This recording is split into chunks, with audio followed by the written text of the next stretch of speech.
BF keeps ignoring me during conflict. The last few weeks had been turbulent, to say the least. My boyfriend, well, ex, for now had always been someone I admired for his calm demeanor and easygoing nature. But recently, that very nature had started to feel less like a charm and more like neglect. Communication, for me, had always been a pillar of a healthy relationship.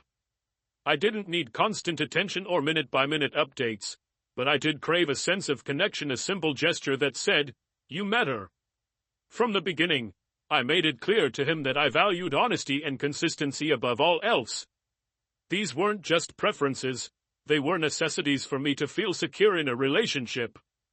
A quick text in the middle of the day to let me know what he was up to or a heads up about his plans wasn't too much to ask, or so I thought. Unfortunately, what began as regular and thoughtful communication had gradually dwindled into sporadic and half-hearted updates, leaving me feeling like an afterthought. I had addressed the issue before. Sitting him down one evening, I'd explained how much it meant to me to stay in the loop, not out of mistrust, but because I genuinely cared. I wanted to know about his life, his friends, and his plans, even if they didn't involve me.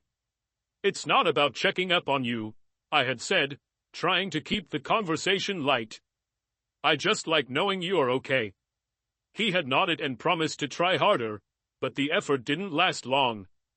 Saturday night was another test of my patience. When he told me he'd be out with friends and would stay over at a friend's house, I accepted it without question.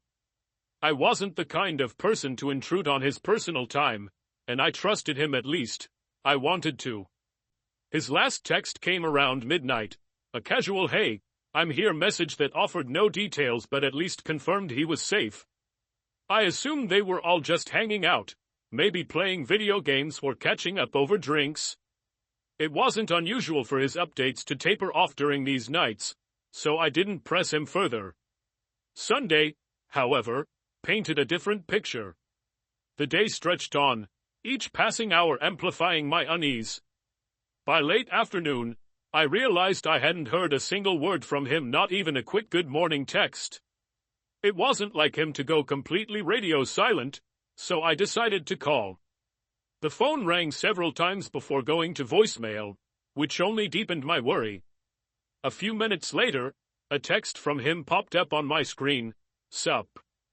I stared at the message, irritation simmering beneath the surface. That was it. No explanation for the missed calls, no acknowledgement of the radio silence, just a casual, indifferent sup. It felt dismissive, like I was the last thing on his mind. Still, I kept my tone light when I replied, asking what he was up to. His location indicated he was still at his friend's house, but his response didn't come until 2 hours later. Chilling. Chilling. That single word felt like a slap in the face. Here I was, worried and anxious, and all he could muster was a vague, one-word reply. I forced myself to remain calm and simply responded with "okay," deciding not to push the issue further. If he wanted space, he could have it. But deep down, I couldn't shake the gnawing feeling that something wasn't right. The rest of the evening passed in a blur of half-hearted distractions. I tried reading, scrolling through social media, and even cooking dinner, but my mind kept circling back to him. Why was he being so distant? Was it something I had done? Or was there something he wasn't telling me? The questions buzzed incessantly, leaving me restless and uneasy. By the time I went to bed that night, I had convinced myself to let it go. Maybe he was just tired or preoccupied. Relationships required patience, after all, and I was willing to give him the benefit of the doubt. But in the back of my mind, a small, stubborn voice whispered, "This isn't how it's supposed to feel." Midnight rolled around, and I was lying in bed, scrolling aimlessly through my phone, trying to shake off the lingering unease from earlier in the day. Just as I was about to put my phone away and attempt to sleep, a notification popped up. It was a message request on Instagram from an account that immediately struck me as suspicious. The username was a jumbled mix of letters and numbers, the profile picture a stock image of a flower. My stomach tightened as I opened the message, its contents instantly sending a chill down my spine. "Your boyfriend is a cheater," it read bluntly. "He leads girls on. He's been with a girl all day today." The message ended with a phone number supposedly belonging to the girl in question and a bold accusation that felt like a sucker punch. For a moment, I just stared at the screen, my heart pounding in my chest. The words were stark, unfiltered, and reeked of malice, but the possibility that they could be true was like a dagger twisting in my gut. My first instinct was to dismiss it. It could easily be someone trying to stir up trouble, a troll, or someone with a grudge. But then doubt crept in. The timing was suspicious, given his behavior that weekend. The thought of ignoring it gnawed at me. What if there was some truth to it? I needed to know. I dialed the number. The phone rang, and with each passing second, I felt my anxiety spike. I wasn't even sure what I was going to say. When the call connected, a woman's voice answered. It was soft, hesitant, but clear. The sound of her voice made my breath catch in my throat, and before I could say a word, I panicked and hung up. I stared at my phone, my mind racing. Who was she? Was she really connected to him, or was this all some elaborate prank? I texted him immediately, needing answers. "Are you with a girl right now?" My fingers trembled as I typed, the accusation heavy in the air even if I hadn't outright said it. His response came quickly, but instead of clarity, it brought more confusion. "No, I just got home from a party." "A party?" He hadn't mentioned anything about a party. My heart sank. We'd had conversations about this before. I wasn't unreasonable, I didn't mind him going out and having fun, but I needed to know. Parties and clubs were a sensitive topic for me, and he knew it. We'd agreed that these were boundaries that deserved communication, and he had completely disregarded them. I sent him a screenshot of the message I'd received, my tone firm but measured. "This is what I just got," I said. "Can we talk about this? I just want to understand." My intention was to approach it calmly, to give him the opportunity to explain, but his response was anything but reassuring. "I'm going to sleep," he replied. Sleep? How could he think about sleeping when I was sitting here, crushed under the weight of doubt and fear? I pressed him, desperate for some acknowledgement, some semblance of an explanation. I asked if he knew the girl whose number I had called. At first, he avoided the question, but when I kept pushing, he finally admitted, "She's just someone I went to high school with." Something about his tone felt off, like he was holding back. I asked for her name, hoping it might provide some clarity, but he refused to tell me. His unwillingness to be open only deepened my suspicions. I begged him to tell me the truth, to clear the air and put my mind at ease, but his only response was, "Nothing happened. Nothing happened." The words were supposed to be reassuring, but they felt hollow, like an echo in an empty room. I wanted to believe him, but his lack of transparency and his evasive behavior made it impossible. If nothing had happened, why was he so reluctant to talk? Why couldn't he just answer my questions? I stopped replying after that. There was nothing more to say. I felt like I was screaming into a void, my words bouncing back to me unanswered. The silence that followed was deafening, filling the space with a mix of heartbreak and anger. I wanted to cry, but the tears wouldn't come. Instead, I sat in bed, staring at the ceiling, feeling a deep, hollow ache that words couldn't describe. The trust I had in him, the foundation of our relationship, felt like it was crumbling beneath me. I had given him the opportunity to be honest, to communicate, and he had chosen avoidance instead. My mind raced with possibilities, each one worse than the last. Was he hiding something? Or was he simply indifferent to how his actions affected me? That night, sleep eluded me. I replayed the events over and over in my mind, searching for answers I knew I wouldn't find. The voice of the girl on the phone, his dismissive texts, The message from the fake account, they all blended into a storm of doubt that left me questioning everything. The weight of everything that had happened lingered heavily in my mind. The message from the fake Instagram account, the phone call to the girl, and the evasive responses from my ex, it all felt like a whirlwind I couldn't escape. After sitting in silence for what felt like hours, I decided to text the girl directly. If she really was just someone he went to high school with, then maybe she could shed some light on the situation. My message was simple: "Hi, this might sound random, but I just wanted to ask how you know my ex's name." I hit send, my stomach churning with a mix of anxiety and dread. A part of me was afraid of what she might say, but another part clung to the hope that her response would put my mind at ease. I didn't have to wait long. Her reply came within minutes. "We went to high school together," she said, echoing what he had told me. Her tone was casual, even friendly, and it made me feel a little less defensive. After a few more messages back and forth, she offered to call me, and I agreed. If nothing else, hearing her voice again might help me gauge the sincerity of her words. When the call connected, she was calm and straightforward. She explained that they had hung out with a few mutual friends, nothing more. "Nothing happened between us," she reassured me. "It was just a casual get-together." I wanted to believe her. Her voice carried no hint of deceit, no defensiveness that might suggest she was covering something up. Yet, there was a lingering unease I couldn't shake. It wasn't just about her words, it was about his.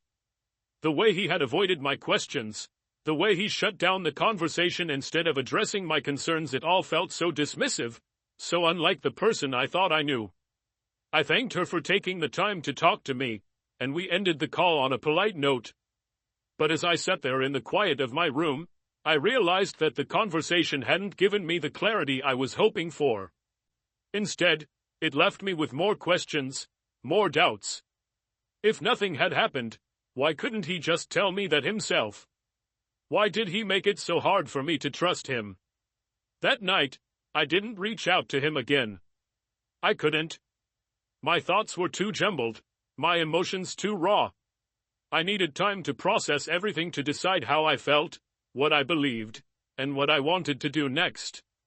Sleep was elusive, and by the time morning came, I was no closer to finding the answers I needed. The next day brought its own set of complications. For unrelated reasons, I had to change my phone number, a small but significant disruption in an already chaotic situation. Once the change was made, I decided to text him, if only to let him know about the new number. Despite everything, I didn't want to leave things unresolved, and a part of me still hoped he would reach out, that he would care enough to try and fix things. But he didn't reply. Hours passed, and with each tick of the clock, my hope dwindled. His silence felt like a confirmation of my worst fears, that he was done, that he didn't care enough to have a conversation, let alone fight for what we had. It stung, more than I wanted to admit. I had given him so many chances to be honest, to communicate, to meet me halfway, and he had chosen silence instead. Feeling a mix of frustration and sadness, I decided to text him again later that day. This time, it wasn't about the relationship, it was about something tangible, something specific. "Can I get the shirt back that I gave you?" I wrote. It was a gift. I had given him a shirt with pictures of us on it, something deeply personal. The thought of him keeping it, only to possibly throw it away or disregard it, made me feel uneasy. But once again, there was no response. His silence was deafening, each unanswered message another crack in the fragile remnants of our connection. Yet, despite everything, he hadn't blocked my number. And oddly enough, he hadn't stopped sharing his location either. It was a small, almost meaningless detail, but it left me perplexed. Why leave the door open if he had no intention of stepping through it? Why maintain this faint thread of connection if he was so determined to avoid me? The unanswered questions gnawed at me, the lack of closure leaving a hollow ache in my chest. I wanted to let go, to move on, but the absence of a definitive end made it impossible. Instead, I was left in limbo, caught between wanting to fight for clarity and resigning myself to the silence he had chosen. As the dust began to settle, I found myself sitting alone, scrolling through my thoughts like a never-ending reel of fragmented memories and unanswered questions. The silence from him was deafening, and his lack of response to my texts had left me feeling raw and vulnerable. I kept replaying the events in my head, dissecting every word, every action, or inaction, and trying to make sense of it all. Was I overreacting? Was it unreasonable to expect clear communication, especially when it came to situations that made me feel uneasy? These questions gnawed at me, their weight bearing down on my already fragile emotions. I couldn't ignore the patterns that had emerged over time. This wasn't the first time something like this had happened. There had been other moments, other issues that he had brushed aside instead of addressing head-on. I remembered how, on those occasions, I had tried to talk to him, to bridge the gap and resolve the conflict, only to be met with avoidance. Days of silence would pass before he finally reached out, as though nothing had happened. And each time, I had let it slide, convincing myself that his eventual return meant something, that it was proof he cared. But this time felt different. This time, the silence was louder, the indifference more pronounced. I couldn't ignore the way his actions or lack thereof had made me feel, dismissed, unimportant, and cast aside. The shirt, trivial as it might seem, had become a symbol of everything that was wrong between us. It wasn't just about the physical item, it was about the principle. I had given it to him as a gesture of love, a token of our connection. And now, it felt like a piece of myself that I needed back, something to reclaim in the wake of all this uncertainty. And yet, even with something as simple as that, he couldn't be bothered to respond. Looking back, I realized that I wasn't asking for much. A quick text to let me know he was okay, an honest conversation about where he was and who he was with. These weren't unreasonable demands. They were the bare minimum, the foundation of trust and respect that any relationship should have. But instead of meeting me halfway, he had chosen avoidance, leaving me to carry the burden of doubt and confusion on my own. On Sunday, when I called him multiple times just to make sure he was okay, I wasn't being clingy or overbearing, I was showing care. And when he ignored those calls and texts, I felt brushed off, as though my concern didn't matter. A simple update, even a quick, "I'm fine, I'll call you later," would have been enough to put my mind at ease. But instead, I was left in the dark, wondering if I had done something wrong, if I was somehow to blame for his silence. The truth was, I had spent so much time trying to justify his behavior, trying to make excuses for why he couldn't give me the communication I needed. But now, sitting here in the quiet of my thoughts, I was beginning to see things more clearly. His actions or lack of them weren't a reflection of my worth. They were a reflection of his inability to show up for me in the way I deserved. So, was I overreacting? I didn't think so. Wanting to feel valued, respected, and secure in a relationship isn't overreacting, it's a basic expectation. And if he couldn't meet that expectation, then maybe the problem wasn't me after all. As for the shirt, I wasn't ashamed of asking for it back. It wasn't about pettiness or holding on to the past. It was about reclaiming a piece of myself, a token of a relationship that had left me questioning so much. If he chose to ignore that request too, then it only reinforced what I already suspected, that he wasn't willing to put in the effort, even for something as simple as closure. In the end, I realized that I couldn't force him to communicate, to care, or to meet me where I was. All I could do was take a step back, reflect on what I wanted and deserved, and decide where to go from here. And while the road ahead felt uncertain, one thing was clear: I was done settling for less than what I needed.